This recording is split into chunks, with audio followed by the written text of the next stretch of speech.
नमस्कार दोस्तों, आपका अपना YouTube channel math with Pintu में स्वागत है। आज के इस वीडियो में हम चर्चा करेंगे प्रीवियस ईयर एसएससी एग्ज़ाम में पूछे गए सारे इडियम फ्रेज का पार्ट 1। और इसी तरह से जब तक पूरा इडियम फ्रेज प्रीवियस ईयर का कंप्लीट ना हो जाए तब तक regular part 1, part 2, part 3, part 4 करके इसी तरह से पूरा कंप्लीट कराया जाएगा।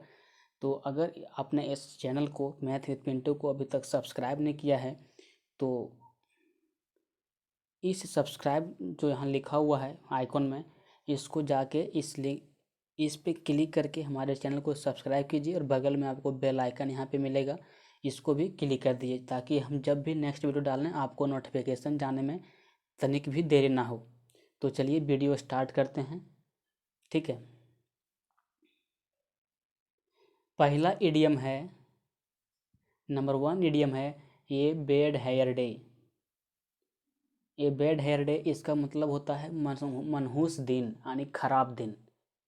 आपके लाइफ का जो खराब दिन होता है उसको आपको इडियम एंड फ्रेज में ए बैड हेयर डे बोला जाता है। ठीक है, और इसका जो मीनिंग होता है वो होता है ये डे ऑन विच एवरीथिंग, ये थोड़ा सा मिस्टेक है, एम का जगह पे एन होगा, टाइपिंग मिस्टेक हो जाता है। बहुत मेहनत करने के बावजूद भी कभी कभी मैंने टाइप गलत हो जाता है, तो इसमें आप थोड़ा सा कंप्रोमाइज़ कीजिएगा, बाकी बात सब कुछ सही रहेगा। हम जब इसको वीडियो में अपलोड करते हैं तो हम बता दिया करते हैं कि यहाँ पे थोड़ा मिस हो गया, लेकिन जहाँ तक संभव होता है मिस कम करने की कोशिश करते हैं।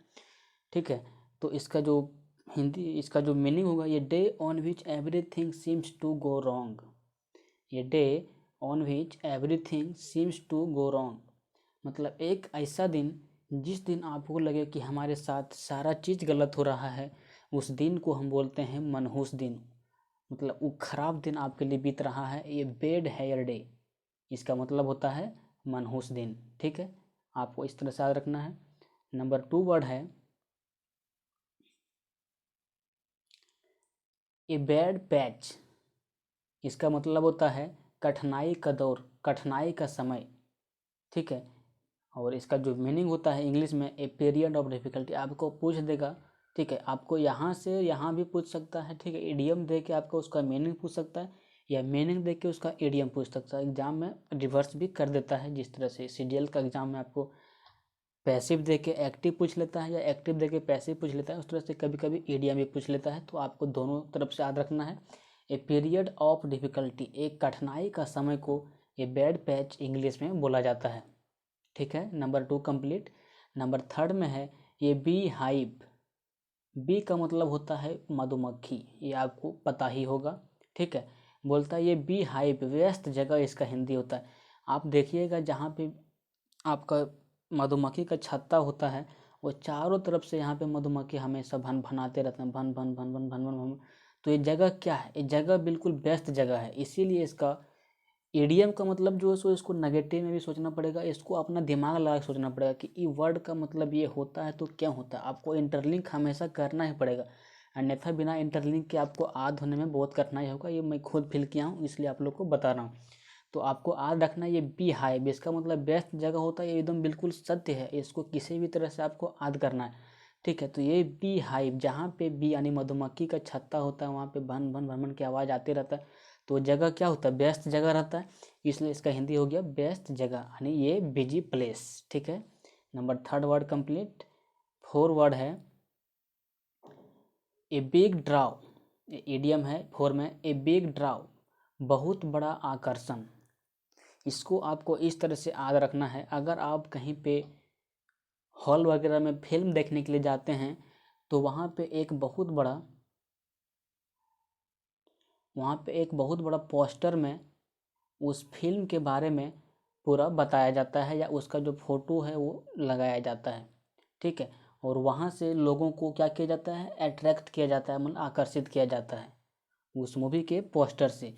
तो आपको याद रखना है कि ये बिग ड्राव का मतलब होता है बहुत बड़ा आकर्षण।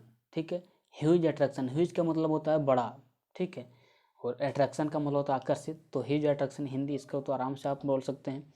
ठीक है, और 5 नंबर है ए बर्ड्स आई व्यू। ठीक है, इसका हिंदी कुछ है और इसका मीनिंग कुछ है। A general view from above, इसका जो है सो मीनिंग होता है ए बर्ड्स भी, मान लीजिए कोई पक्षी यहाँ से जो है ऊपर से, ठीक है, नीचे की ओर देख रहा है, ठीक है, ये नीचे आपका ज़मीन है, ये पक्षी है, हम फिगर नहीं बना पा रहे हैं, ठीक है। अगर वो ऊपर से नीचे की ओर देख रहा है तो इसको क्या बोलेंगे, a general view from above, ऊपर से एक कॉमन सा व्यू, मतलब इसका कोई ज़्यादा महत्व नहीं है। पक्षी बहुत सारे चीज़ देखते हैं, कीट देखते हैं, पतंग देखते हैं, हर तरह की चीज़ देखते हैं, तो उसको क्या बोलते हैं, वो जनरल व्यू देखता है, लेकिन उसका नज़र किसी एक पर जाता है, ठीक है। तो ए बर्ड्स आई व्यू मतलब होता है विहंगम दृश्य, मतलब a general view from above, ठीक है। नेक्स्ट वर्ड है 6 नंबर में, ए बुल्लू आइड बॉय, ए बुल्लू आइड बॉय, ठीक है। तो इसका मतलब होता है आँखों का तारा। आप अगर उर्दू का जो कव्वाली होता है वो सुने होंगे तो वहाँ इस तरह के वर्ड बहुत ज़्यादा उपयोग किया जाता है, आँखों का तारा, कुछ फिर मतलब इस तरह का वर्ड के उपयोग किया जाता है कि आपको वहाँ पे अट्रैक्शन ज़्यादा हो जाता है, या उसका जो लय बोलने का रहता है वो मिलता है एक जैसा, ठीक है।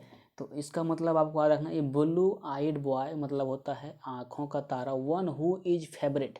आपका अगर कोई फेवरेट बॉय है या फेवरेट आपका कोई दोस्त है तो उसके लिए आप प्रयोग करते हैं कि आप हमारे आँखों का तारा हैं, ठीक है।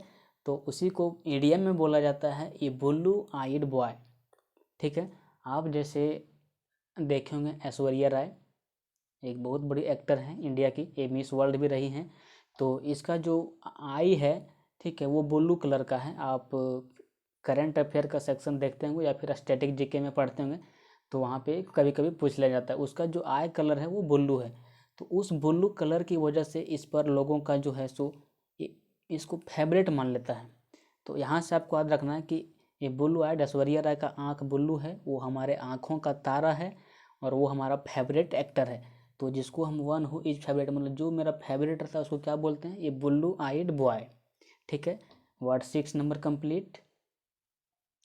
वर्ड 7, ठीक है, word 7, A bolt from the blue, A bolt from the blue मतलब आकस्मिक घटना, एक कंप्लीट सरप्राइज, कोई चीज़ जो आप सोचे नहीं हो वो चीज़ हो जाए तो उसको क्या बोलते हैं, आकस्मिक घटना। जैसे हम वीडियो रिकॉर्ड कर रहे हैं आज 7 मई 2020 को, तो आज लगभग 1-2 बजे का न्यूज है, आंध्र प्रदेश में एक बहुत बड़ा घटना हुआ जिसमें जो वहाँ का एक गैस स्टायरिन गैस है वो लीक हो गया और वहाँ मेरे सुनने तक 12 लोगों की मौत हो गई। तो वो जो घटना उसको क्या हुआ, आकस्मिक घटना हुआ। उस तरह की घटना को ईडीएम में जो बोला जाता है ये बोल्ट फ्रॉम द ब्लू, ठीक है। तो आपको इस तरह से याद रखना, ये बोल्ट फ्रॉम द ब्लू का मतलब होता है आकस्मिक घटना, मतलब एक कंप्लीट सरप्राइज जो आप सोच नहीं सकते वो चीज़ हो जाए।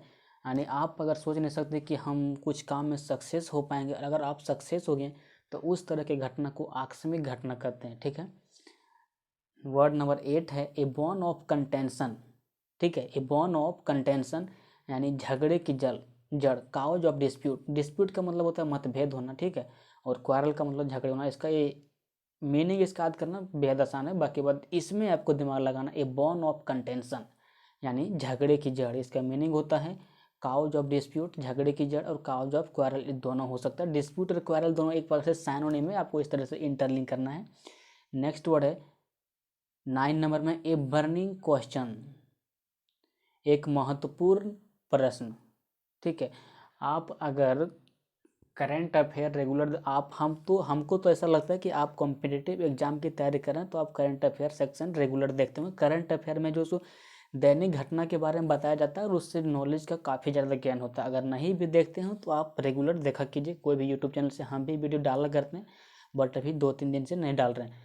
तो आपको यहाँ से याद रखना, ये बर्निंग क्वेश्चन, कोई भी जो महत्वपूर्ण ज्वलन मुद्दा होता है, जैसे कोरोना का मुद्दा हो गया या फिर कोई जो सीएए और एनआरसी का जो था वो था महत्वपूर्ण मुद्दा, तो इस तरह के मुद्दा को बोला जाता है ये बर्निंग क्वेश्चन, ठीक है, एक महत्वपूर्ण प्रश्न, ठीक है, जो हर व्यक्ति के लिए जो सो प्रोमिनेंट रहता है, महत्वपूर्ण रहता है, यानी एन इम्पोर्टेंट क्वेश्चन, ठीक है। नेक्स्ट वर्ड है 10 नंबर, वर्ड नेक्स्ट एडियम है, सॉरी वर्ड बोलने के लिए, एक कैक वॉक, इसका मतलब होता है आसान काम। कोई भी काम अगर आपको करने में आसान लगे तो उसको बोला जाता है आसान काम। समथिंग वेरी इजी, जो बहुत आसानी से संभव हो जाए उस काम को करने के लिए। अब इसको आद कैसे रखना है, एक कैक वाल्क। आप मान लीजिए ये आपका कैक है, ठीक है, और ये आपका जो है सो आपका ये लकड़ी है, ये आपका लकड़ी है और ये आपका कैक है। इसको हम कलराइज कर देते हैं। ये मान लीजिए आपका लकड़ी है और ये जो आपका है सो कैक है। आपको अगर बोलेगा लकड़ी काटने के लिए और कैक काटने के लिए, तो आपके लिए कौन सा काम आसान होगा, लकड़ी काटने वाला काम या कैक काटने वाला काम? तो आप बोलेंगे कि कैक काटने वाला काम आसान है। तो इस तरह से आप कैक से इंटरलिंक कीजिए, कैक को काटना आसान है तो ये कैक वाल का मतलब हो जाएगा आसान काम, ठीक है। समथिंग वेरी इजी, जो बहुत आसान हो उसको बोलते हैं एक कैक वाल। 10 इडियम कंप्लीट। नेक्स्ट इडियम के लिए कल तक वेट कीजिए, फिर से कल एक वीडियो अपलोड होगा। और अगर आपको इस इडियम से कुछ लाभ मिल रहा है या कुछ नया चीज़ सीख रहे हैं तो इसको अपने दोस्तों के साथ शेयर कीजिए और हमारे चैनल को सब्सक्राइब कीजिए। आप सब्सक्राइब मैथ विद पिंटू जो मेरा चैनल है इसको सब्सक्राइब कीजिए, हमारा टेलीग्राम चैनल ज्वाइन कीजिए, हमारा फेसबुक पेज को लाइक कीजिए और आप हमें ट्विटर पे भी फॉलो कर सकते हैं मैथ विद पिंटू के नाम से। कहीं भी आप मैथ्स विद पिंटू डालिएगा मेरा अकाउंट आ जाएगा।